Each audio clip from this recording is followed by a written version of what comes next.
नमस्कार विद्यार्थी आणि शिक्षक बांधवांनो, महाराष्ट्र शिक्षक पात्रता परीक्षा 2026साठी अत्यंत महत्त्वपूर्ण असणारे मराठी विषयाचे प्रश्न आपण या ठिकाणी पाहणार आहोत.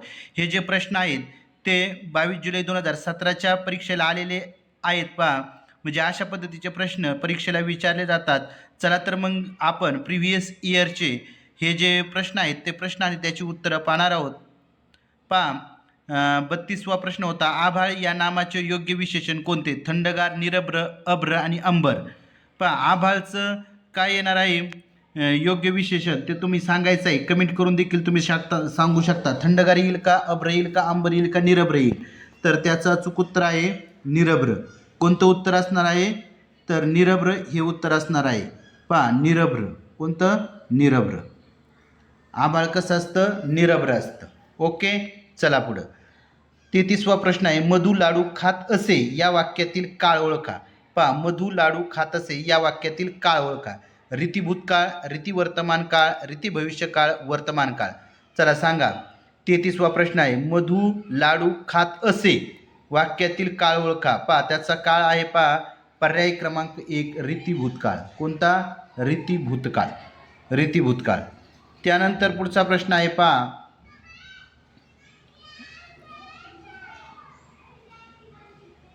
पुढचा प्रश्न आपल्याला या ठिकाणी काय विचारला आहे? तर मनू अधिक अंतर या पोट शब्दापासून तयार होणारा अचूक जोड शब्द कोणता? मनू अधिक अंतर. पहा, आता याचं मनवंतर, मनवंतर, मंतर, मनोंतर. 34वा प्रश्न सांगायचं आहे, मनू अधिक अंतर याचं पोट शब्दापासून तयार होणारा अचूक जोड शब्द. 34वा प्रश्न ज्याला येते त्यांनी कमेंट करून सांगा. त्याचं अचूक उत्तर आहे मनवंतर. काय उत्तर आहे? मनवंतर. पर्याय क्रमांक 2.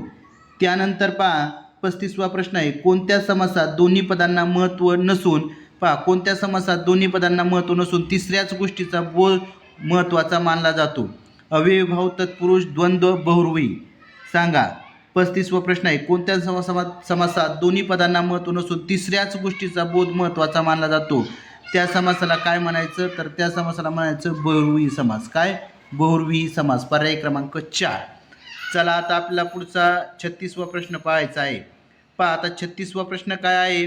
तर 36वा प्रश्न आहे, तेजोनिधी या शब्दाचा समानार्थी शब्द कोणता? दिनमणी, चंद्रमणी, राजमणी, रत्नाकर. सांगा. 36वा प्रश्न आहे, तेजोनिधी या शब्दाचा समानार्थी शब्द कोणता? तेजोनिधी म्हणजेच त्या ठिकाणी पर्याय क्रमांक 1 काय आहे? त्याचं उत्तर दिनमणी. काय? दिनमणी. तेजोनिधी या शब्दाचा समानार्थी शब्द आहे दिनमणी. त्यानंतर 37वा प्रश्न आहे, विरुद्धार्थी शब्दाची अचूक नसलेली जोडी ओळखा. सुपुत्र, कुपुत्र, कृतज्ञ, कृतघ्न, द्वेष, मत्सर, खाली, वर. पहा, आता चुकीची नसलेली जोडी म्हणजे अचूक नसलेली. पहा, चुकीची नाही, अचूक नसलेली जोडी कोणती? पहा, 37वा प्रश्न आहे, सुपुत्र, कुपुत्र बरोबर आहे, कृतज्ञ, कृतघ्न बरोबर आहे, खालीवर बरोबर आहे, द्वेष, मत्सर हे अचूक नसलेली जोडी आहे. द्वेष, मत्सर. द्वेष, मत्सर हे समानार्थी शब्द झाला. पहा, हा विरुद्धार्थी नसलेला शब्द आहे. त्यानंतर 38वा प्रश्न आहे, अचूक शब्द ओळखा. आशीर्वाद, आशीर्वाद, आशीर्वाद आणि आशीर्वाद. पहा, आता या ठिकाणी आशीर्वाद अचूक शब्द आपल्याला ओळखायचा आहे. पहा, शीला दुसरी व्हॅलिटी पाहिजे. आशीर्वाद. पर्याय क्रमांक 3 हे आपलं अचूक उत्तर असणार आहे. त्यानंतर 39वा प्रश्न आहे, मन पूर्ण करा. नावडतीचे मीठ आणि पायाळणी, मीठ गोड, शब्द गोड. तर मीठ आणि नावडतीचे मीठ आणि म्हणजे पर्याय क्रमांक 2 हे 39व्या प्रश्नाचं अचूक उत्तर असणार आहे. त्यानंतर आपल्याला 40वा प्रश्न बघायचा आहे. पहा, जेव्हा मी जात चोरली होती या कथासंग्रहाचे लेखक कोण? पहा, म्हणजे हेच प्रश्न तुम्हाला फिरून फिरून विचारले जातात, त्याच्यामुळे तुम्ही याचा सराव करणं गरजेचं आहे. प्रिव्हियस इयरचे क्वेश्चन आहेत सर्व हे. जेव्हा मी जात चोरली या कथासंग्रहाचे लेखक कोण? अण्णाभाऊ साठे, वि स खांडेकर, डॉक्टर बाबासाहेब आंबेडकर, बाबूराव बागुल. चला सांगायचंय, जेव्हा मी जात चोरली होती या कथासंग्रहाचे लेखक कोण? त्याचं अचूक उत्तर आहे बाबूराव बागुल. काय? बाबूराव बागुल.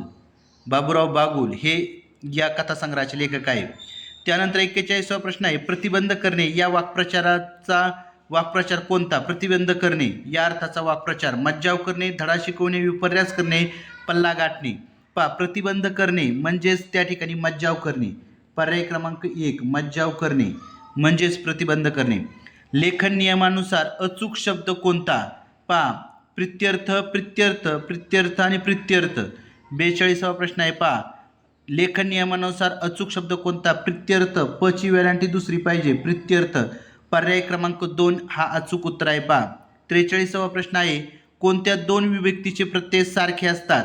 पहा कोणत्या दोन विभक्तीचे? द्वितीय आणि चतुर्थ.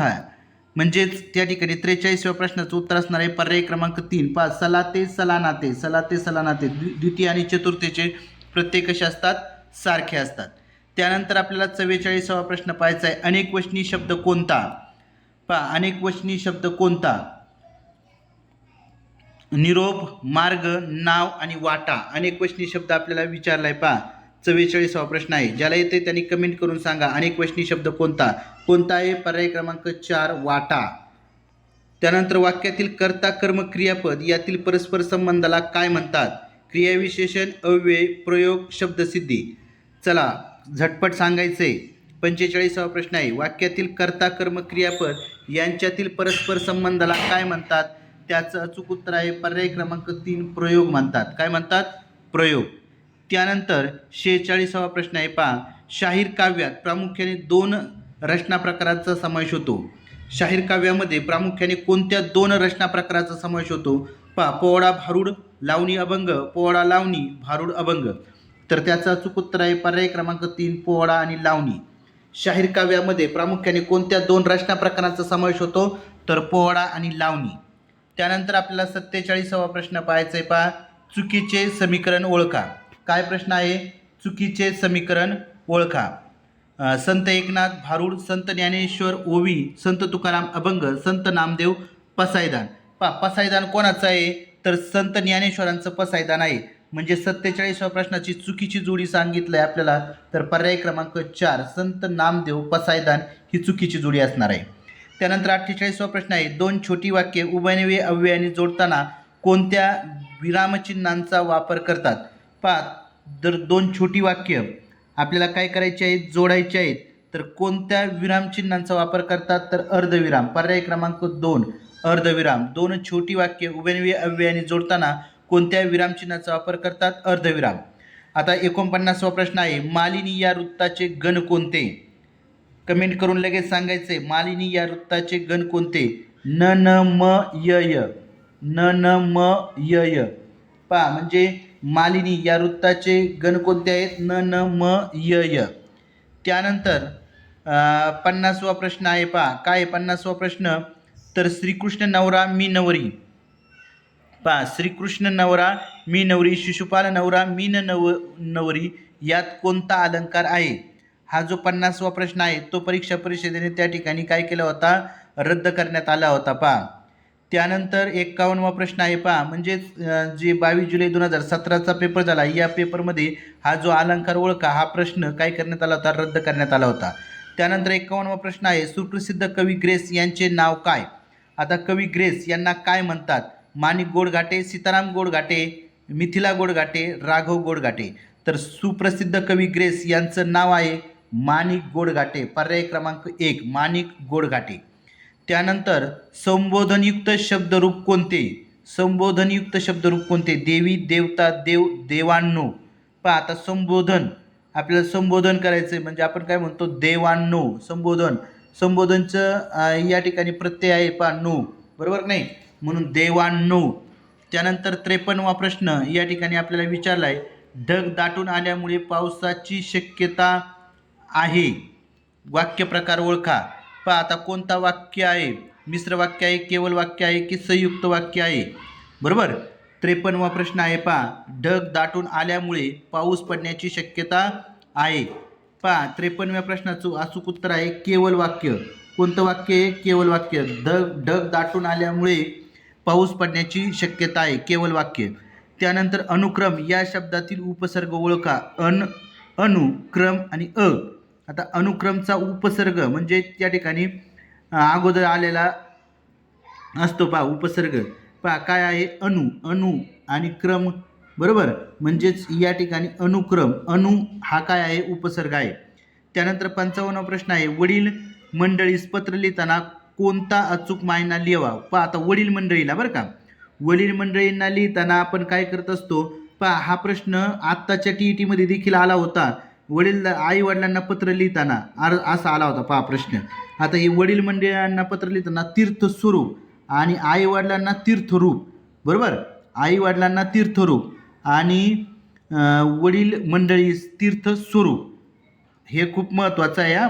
हा प्रश्न तुम्हाला येऊ शकतो. पहा वडील मंडळीस पत्र लिहिताना कोणता अचूक मायना लिहावा, तीर्थस्वरूप. त्यानंतर 56वा प्रश्न आहे, पुस्तक या शब्दातील अचूक लघु गुरुक्रम ओळखा. आता पुस्तकमध्ये लघु गुरुक्रम काय आहे या ठिकाणी पहा. पुस्तकचा लघु गुरुक्रम म्हणजे 56व्या प्रश्नाचं उत्तर आहे पर्याय क्रमांक 1. पर्याय क्रमांक 1 गुरु लघु. पुस्तक या शब्दातील अचूक लघु गुरुक्रम काय आहे, पर्याय क्रमांक 1. अशा पद्धतीने या ठिकाणी आपण हा जो यानंतरचे जे प्रश्न आहेत ते पॅरेग्राफवर आधारित आहे, म्हणजेच पॅसेजवर आधारित आहेत, ते तुम्हाला येतातच, त्याच्यामुळे ते प्रश्न मी घेतलेले नाही. अशा पद्धतीचा जो 22 जुलै 2017चा पेपर होता मराठी विषयाचा, अशा पद्धतीचे प्रश्न आले होते. या प्रश्नांची पुनरावृत्ती होऊ शकते. म्हणजेच या ठिकाणी आपण पत्र लेखन करताना आई वडिलांना काय म्हणतो, तीर्थरूप म्हणतो, आणि वडीलधारी मंडळांना तीर्थस्वरूप म्हणतो. हे खूप महत्त्वाचा प्रश्न या ठिकाणी आहे. पहा हे लक्षात असू द्या. आणि सर्वांनी हा व्हिडिओ शेवटपर्यंत बघितला. आपण आपल्या चॅनलवरती या ठिकाणी असे नवनवीन व्हिडिओ घेऊन येत असतो. नक्की आपला चॅनल सबस्क्राईब करा आणि तुमच्या मित्रांना शेअर करा. धन्यवाद. थँक्यू.